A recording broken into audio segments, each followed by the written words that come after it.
Merry Christmas, Uncle Scott. We love you and have a Happy New Year. We wanted to read a book to you before we went to bed, so we are reading The Soldier's Night Before Christmas. It's a favorite book of ours, and we read it every single Christmas. 'Twas the night before Christmas, and all through the base, only sentries were stirring, they guarded the place. At the foot of each bunk sat a helmet and boot, for the Santa of soldiers to fill up with loot. The soldiers were sleeping and snoring away, as they dreamed of back home on good Christmas Day. One snoozed with his rifle, he seemed so content. I slept with the letters my family had sent. When outside the tent there arose such a clatter, I sprang from my rack to see what was the matter. Away to the window I flew like a flash, poked out my head and yelled, "What was that crash?" When what to my thrill and relief should appear, but one of our Blackhawks to give the all clear. More rattles and rumbles, I heard a deep whine. Then up drove 8 Humvees, a Jeep close behind. Each vehicle painted a bright Christmas green, with more lights and gold tinsel than I'd ever seen. The convoy commander leaped down and he paused. I knew then and there it was Sergeant McClaws. More rapid than rockets his drivers they came, when he whistled and shouted and called them by name. Now Cohen, Mendoza, Wazlowski, McCord, now Lee, Watts, Danetti, and Specialist Ford. Go fill up my sea bags with gifts large and small.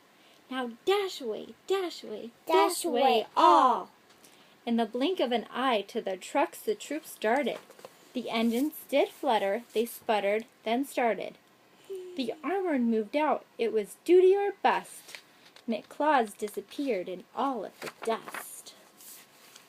As I drew in my head and was turning around, through the tent flap the sergeant came in with a bound. He was dressed all in camo and looked quite a sight, with a Santa hat added for this special night. His eyes sharp as lasers, he stood 6'6". His nose was quite crooked, his jaw hard as bricks. A stub of cigar he held clamped in his teeth, and the smoke, it encircled his head like a wreath. A young driver walked in with a sea bag in tow. McClaws took the bag, told the driver to go. Then the Sarge went to work, and his mission today? To bring Christmas from home to the troops far away. Tasty gifts from old friends in the helmets he laid. There were candies and cookies and cakes, all homemade.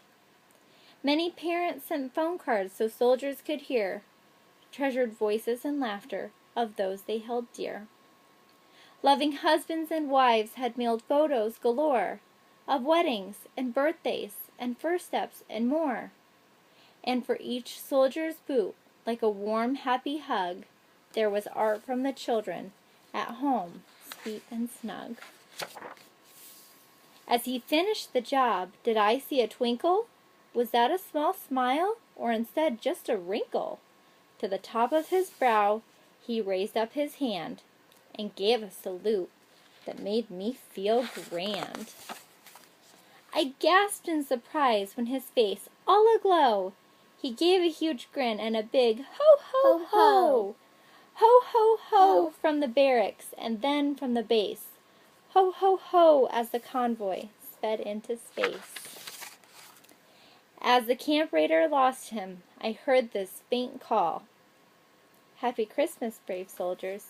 May peace come to all. We love you, Scott. Merry Christmas. Merry Christmas. I hope you have a wonderful time. Do you have anything to say? I love you. I love you.